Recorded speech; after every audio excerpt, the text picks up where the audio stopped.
महाराष्ट्राचा महसूल विभाग. आपल्यापैकी अनेकांसाठी हे नाव ऐकलं की डोळ्यासमोर येतात ते म्हणजे न संपणारे हेलपाटे आणि प्रतीक्षा. पण तुम्हाला माहितीये का की काहींसाठी मात्र हेच ठिकाण असं आहे जिथे कामं अक्षरशः डोळ्याचं पातं लवत न लवत तोच होतात. म्हणजे व्यवस्था एकच पण तिचे मार्ग दोन. आणि आज आपण याच दोन मार्गांमागचं सत्य शोधणार आहोत. एक कल्पना करा. एकाच सरकारी ऑफिसमध्ये दोन फाईल्स आहेत. एक फाईल आहे प्रभावशाली व्यक्तीची, जी रॉकेटच्या स्पीडने काही दिवसातच मंजूर होते, आणि दुसरी फाईल आहे एका सामान्य नागरिकाची, जी बिचारी वर्षानुवर्षे फक्त धूळ खात पडून राहते.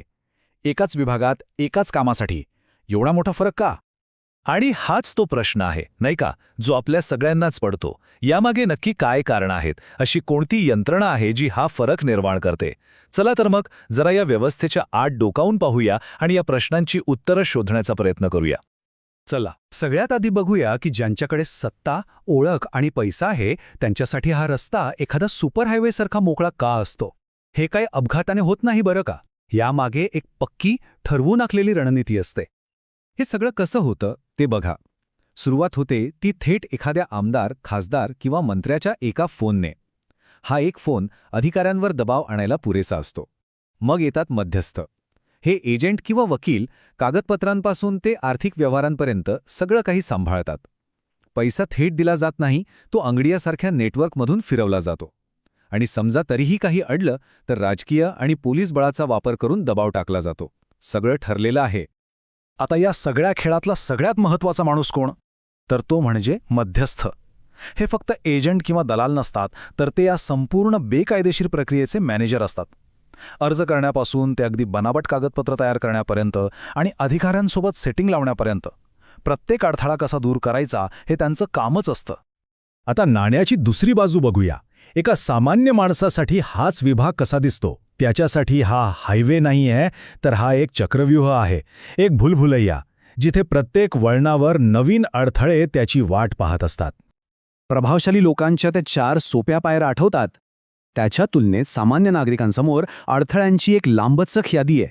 त्यांच्याकडे नेत्यांना फोन करायला नंबर नसतो. कागदपत्रांच्या जंजाळात ते पार हरवून जातात. प्रत्येक टेबलवर फाईल पुढे सरकवण्यासाठी लाचेची अपेक्षा केली जाते, आणि अनेकदा तर ज्या मध्यस्थांवर विश्वास ठेवलेला असतो तेच त्यांना फसवतात. सर्व्हर डाऊन आहे हे वाक्य, हे तर आपण सगळ्यांनी कधी ना कधी ऐकलंच असेल. हे फक्त एक कारण नाहीये, तर ही त्या व्यवस्थेची उदासीनता आणि अकार्यक्षमता दाखवणारी एक निशाणी आहे, जी सामान्य माणसाला रोज अनुभवावी लागते. पण काय होतं जेव्हा हे दोन वेगवेगळे मार्ग, हा हायवे आणि हा चक्रव्यूह, एकमेकांना छेदतात? तेव्हा उघडकीस येतात मोठे मोठे घोटाळे. काही प्रकरणं तर इतकी धक्कादायक आहेत की ती या व्यवस्थेचा खरा विद्रूप चेहरा आपल्यासमोर आणतात. आदर्श घोटाळा याचं सगळ्यात मोठं आणि खरं तर लाजिरवाणं उदाहरण. इथे मंत्री आणि मोठमोठ्या अधिकाऱ्यांनी संगनमत करून नियम धाब्यावर बसवले. आणि कशासाठी? तर फक्त स्वतःच्या फायद्यासाठी, मोक्याची जमीन मिळवण्यासाठी. यातून हे स्पष्ट होतं की हा भ्रष्टाचार अगदी वरपर्यंत पोचलेला आहे. ठाण्यातील हे प्रकरण तर आणखीच गंभीर आहे. इथे आदिवासी शेतकऱ्यांच्या हक्काची, त्यांना मिळणारी भरपाईची रक्कम मध्यस्थांनी आणि अधिकाऱ्यांनी मिळून हडप केली. म्हणजे विचार करा, ह्या व्यवस्थेनं समाजातील सगळ्यात गरीब आणि वंचित घटकांनाही सोडलं नाही. आणि मुंबईत तर या लोकांनी कहरच केला. महसूल अधिकाऱ्यांनी थेट जमिनीचे नकाशे आणि सरकारी रेकॉर्ड्समध्येच बदल केले. का?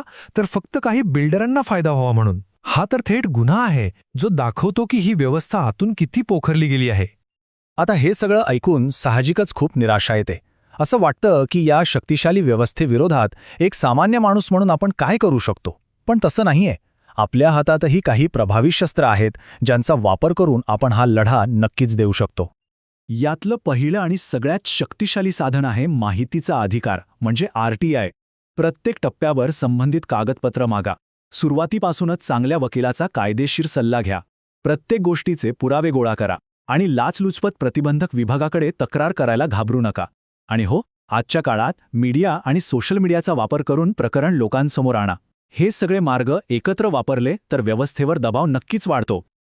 पण मग एक शेवटचा आणि खूप महत्त्वाचा प्रश्न उरतो. सरकार नेहमी डिजिटल रेकॉर्ड्स आणि पारदर्शकतेबद्दल बोलतं, पण खरंच फक्त तांत्रिक उपाययोजना करून हा इतका खोलवर रुजलेला भ्रष्टाचार आणि अन्याय थांबू शकेल का? की फक्त भ्रष्टाचाराचे मार्ग बदलतील पण व्यवस्था तशीच राहील? यावर विचार करणं खूप गरजेचं आहे.